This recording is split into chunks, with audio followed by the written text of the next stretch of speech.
कश्मीर की हाड़ कपाती ठंड में स्विट्जरलैंड का आनंद लेने के लिए नवविवाहित जोड़ा आरव और अनाया हनीमून पर आया था।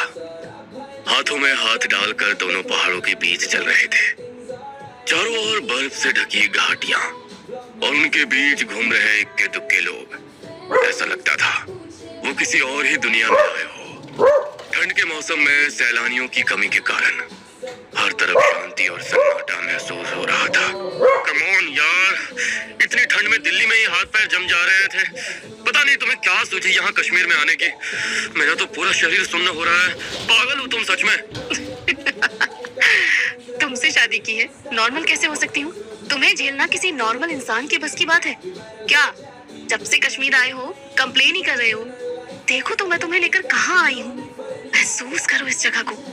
हिंदुस्तान का स्वर्ग क्यों कहते हैं? मैं तो बस यहीं रह जाना चाहती हूँ, इन्हीं बर्फ के पहाड़ों के साथ, हमेशा हमेशा के लिए। कौन वापस जाना चाहता है यार दिल्ली के पोल्यूशन और गाड़ियों के शोर में? ठीक है, फिर तुम्हें छोड़कर मैं वापस जा रहा हूँ, क्योंकि मैं यहाँ पर 1-2 दिन और रहा तो सच में इन पहाड़ों की तरह जम जाऊंगा। अनाया बर्फ के गोले बनाकर आरव की तरफ उछाल रही थी और आरव ठंड में सिकुड़ते हुए किसी तरह उन बर्फ के गोले से बचने की कोशिश कर रहा था। अनाया अचानक रुकी। ताजे गिरे बर्फ की परत के नीचे से एक लाल रंग का खूबसूरत कश्मीरी दुपट्टा दिखाई दे रहा था। आरव, ये देखो। अनाया ने उस दुपट्टे को खींचकर बर्फ से बाहर निकाला और एक टक सम्मोहित होकर उसे देखने लगी। अनाया को ऐसा लग रहा था जैसे उस दुपट्टे में कुछ अजीब सी बात है जो उसे उसकी ओर खींच रही है। कितना खूबसूरत है ना, देखो कैसा लग रहा है मुझ पर। इतना कहकर अनाया ने दुपट्टा अपने कंधे पर रख लिया। जैसे ही दुपट्टे ने अनाया के कंधे को छुआ, दूर पहाड़ों में कहीं एक औरत की चीख गूंजी, जिसे सुनकर आरव ने घबराकर अनाया का हाथ पकड़ लिया। ये क्या था? तुमने ये चीख सुनी? तुम्हें भी सुनाई दिया क्या? अजीब सी चीख थी। ऐसा लगता था आवाज कहीं दूर से आ रही हो। अरे नहीं, शायद ये चीख नहीं थी। किसी ने खाई की ओर देखकर शायद अपना नाम पुकारा होगा। वही गूंज सुनाई दे रही है। क्या? लेकिन किसने? आज तो यहाँ मुझे दूर दूर तक कोई टूरिस्ट दिखाई नहीं दे रहा। छोड़ो भी, खामोशी में आवाजें तो गूंजी जाती हैं। तुम ओवर थिंकिंग कर रहे हो।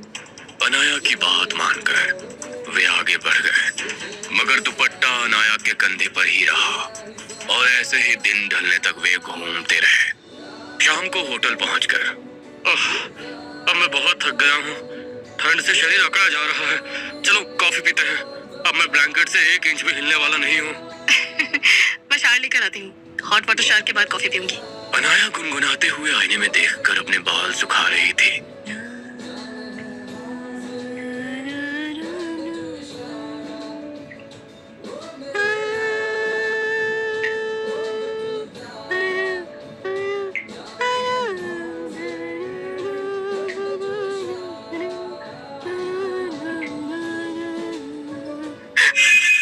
लगा जैसे किसी ने पीछे से धीमे से उसका नाम फुसफुसाया है।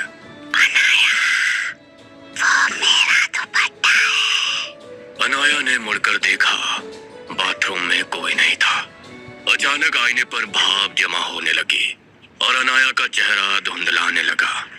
अनाया ने शीशा साफ किया तो उसे अब आईने में अपने अक्स के पीछे एक औरत का धुंधला साया खड़ा दिखाई दिया, जो लगातार आंखें फाड़े उसे घूर रहा था। एकाएक उस साये की आंखों से खून बहने लगा, जिसे देख अनाया चीखते हुए बाहर भाग आती है। क्या हुआ? ऐसे क्यों चीखी? यहाँ कोई है। मैंने अभी बाथरूम में देखा। यहाँ कोई था। अच्छा, मैं चेक करता हूँ, तुम रिलैक्स करो। आरव ने पूरे कमरे की तलाशी ली। अलमारी, बाथरूम सब एकदम नॉर्मल था, कहीं कुछ नहीं था। ये लो, तुम वो दुपट्टा बाथरूम में टांग कर छोड़ आई थी।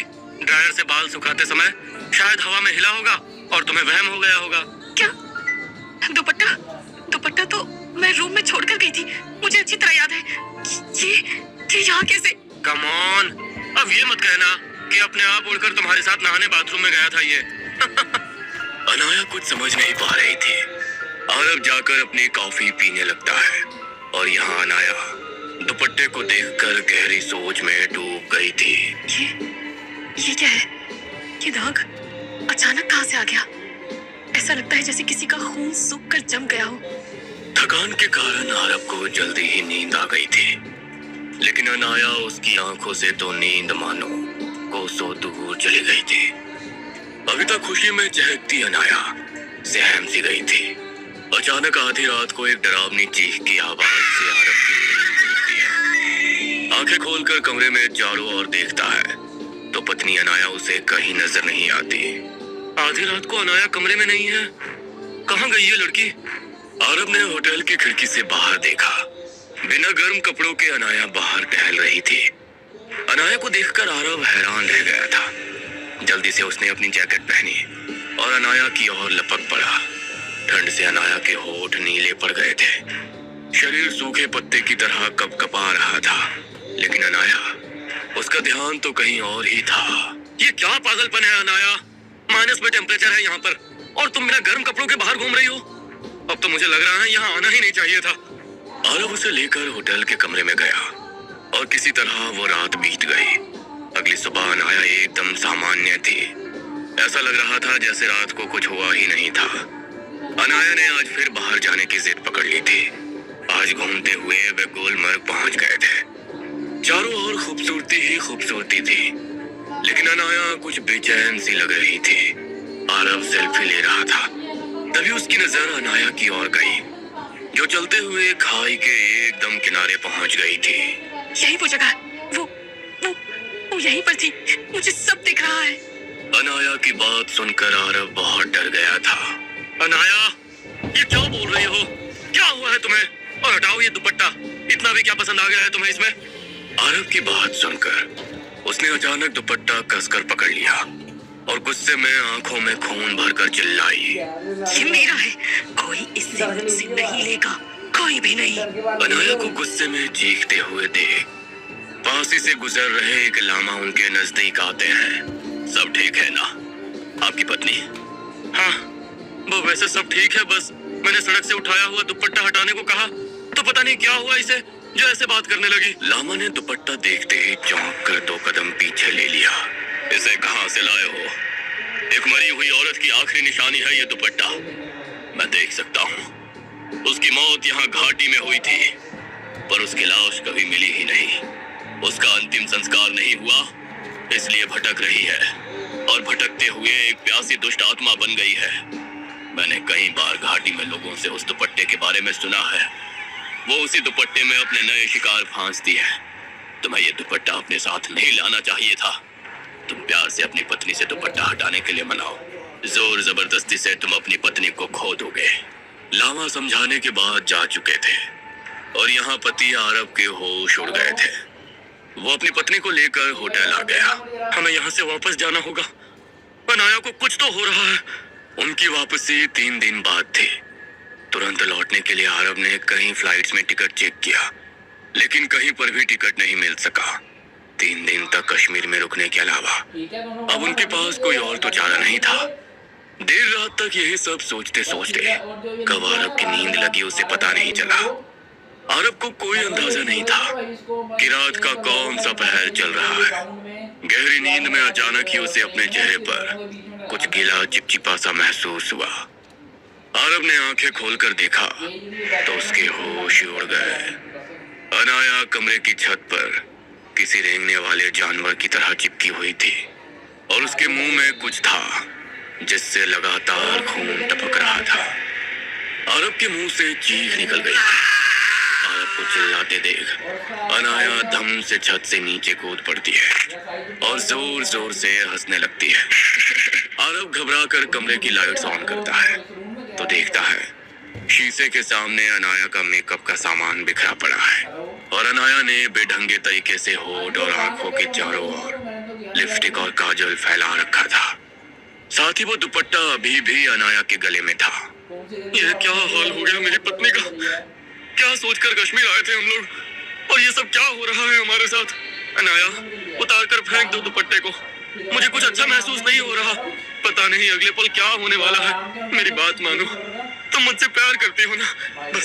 बस एक बार इस दुपट्टे को खुद से दूर कर दो। आरब रोते हुए गिड़गिड़ा रहा था।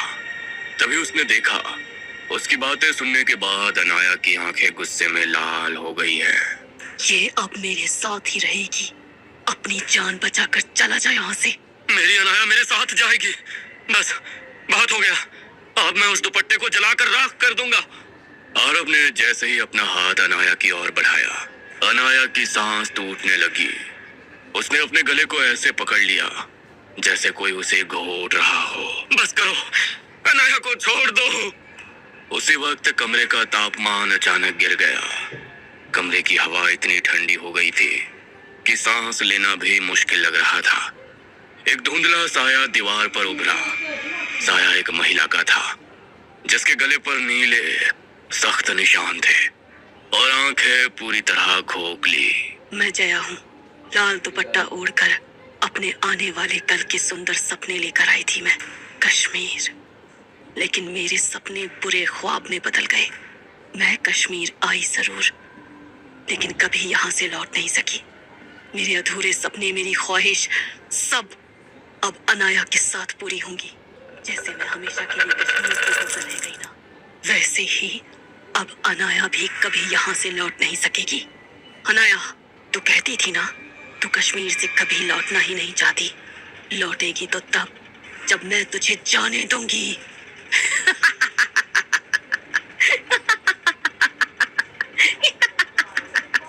इससे पहले कि आरब कुछ समझता, अनाया का शरीर अचानक कमरे की बाहर की तरफ खींचने लगा। आरब भी उसके पीछे दौड़ पड़ा। अनाया अब होटल से निकलकर घाटी की ओर भाग रही थी, तेज, बहुत तेज। और आरब बदहवास उसे आवाज लगा रहा था। मैं क्या करूं भगवान? अनजान जगह पर अनजान लोगों के बीच में किससे मदद मांगू? कहाँ जाऊं? मुझे कुछ समझ में नहीं आ रहा। तुम्हें कुछ रास्ता दिखाओ। अपनी अनाया को यहाँ मरने के लिए मैं नहीं छोड़ सकता। कुछ देर तक इस जमीन पर बैठकर रोने के बाद अचानक उसे लामा याद आते हैं। सिर्फ अनाया का चेहरा देखकर बता दिया था उन्होंने कि वो किसी आत्मा के कब्जे में है। अगर उन्हें बीमारी का पता था तो इस बीमारी का इलाज भी उनके पास अवश्य ही होगा। मुझे उन्हें ढूंढना ही होगा। शायद भगवान ने उनसे मिलवाकर मुझे रास्ता दिखाने की कोशिश की थी। आरब होटल स्टाफ से लामा के बारे में पता करता है तो उसे उनका एड्रेस मिल जाता है। आरब रात में ही टैक्सी लेकर लामा के आश्रम की ओर निकल जाता है और वहां जाकर लामा को अपनी सारी परेशानी के बारे में बताता है। मुझे लगा था कि वो कोई शक्तिशाली आत्मा है, इतनी आसानी से तुम्हारी पत्नी का पीछा छोड़ेगी नहीं। क्या तुमने वो दुपट्टा हटाने की कोशिश की थी? दुपट्टे का नाम सुनते ही वो डरावने रूप में आ गई थी। वो आत्मा दुपट्टे को मेरी पत्नी से अलग नहीं होने देगी। पता नहीं किस हालत में होगी मेरी पत्नी। आप कुछ करिए ना। मुझसे जितना होगा मैं जरूर करूंगा, तुम निश्चिंत रहो। लामा ने अपने बुद्धि दृष्टि तरीके से कुछ मंत्र पढ़े और फिर एक नींबू निकाल कर उसे हवा में छोड़ दिया।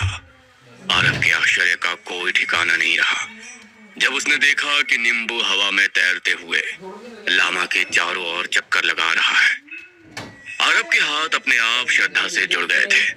कुछ देर तक लामा कुछ मंत्र उच्चारण करते रहते हैं और उसके बाद अचानक तेज हवाएं चलने लगती हैं। हवाएं इतनी तेज थीं कि लगता था ठंडक से शरीर काट डालेंगी। लेकिन लामा और आरब अपनी जगह से 1 इंच भी हिले नहीं और अपनी जगह पर बैठे रहे। कुछ देर बाद बिखरे बाल और डरावनी सूरत लिए अनाया वहां खड़ी नजर आती है, जो गुस्से में किसी जंगली जानवर की तरह गुर्रा रही थी। अनाया का शरीर किसी रबर की गुड़िया की तरह मुड़ने लगा और वो अपनी जगह पर ही हाथ और पैरों को मोड़कर उल्टी चलने लगती है। गुरुजी, मेरी पत्नी, वो मार डालेगी उसे। गुरुजी कुछ बोलते उससे पहले दुपट्टा हवा में लहराते हुए लामा की तरफ आता है और उनके गले में आकर लिपट जाता है। लामा की आंखें बाहर को आ गई थी। उनके लिए सांस लेना मुश्किल हो रहा था। फिर भी लामा मंत्र पढ़ते जाते हैं और किसी तरह अपने मंत्रों की शक्ति से दुपट्टे को गले से खींच लेते हैं। दुपट्टे के लामा के गले से निकलते ही लामा उसे जमीन पर पटक देते हैं और उसी के साथ हवा में तैर रहा नींबू आकर दुपट्टे से टकरा जाता है। एक विस्फोट जैसा धमाका होता है और दुपट्टा जलने लगता है। दुपट्टे को जलता हुआ देख अनाया, जो अभी तक आत्मा के वश में थी, दौड़ते हुए उस आग की ओर आने लगती है। आरब अनाया को पकड़ लेता है और लामा कुछ मंत्र पढ़कर अपना हाथ अनाया के सिर पर रख देते हैं, जिससे वो बेहोश होकर नीचे गिर जाती है। मुसीबत टल गई है। लेकिन जाते जाते भी उसने तुम्हारी पत्नी को अपने साथ आग में खींचने की कोशिश की। इससे साबित होता है कि वो आत्मा कितनी दुष्ट थी। अपने भगवान को धन्यवाद देना और हाँ, अपनी पत्नी का ख्याल रखना। हो सके तो उसे कुछ मत बताना, शायद वो बर्दाश्त नहीं कर सकेगी। लामा को लाखों धन्यवाद देने के बाद आरव अपनी पत्नी को लेकर वापस होटल आ जाता है और कश्मीर ट्रिप की डरावनी यादें लेकर आरव और अनाया वापस दिल्ली लौट जाते हैं।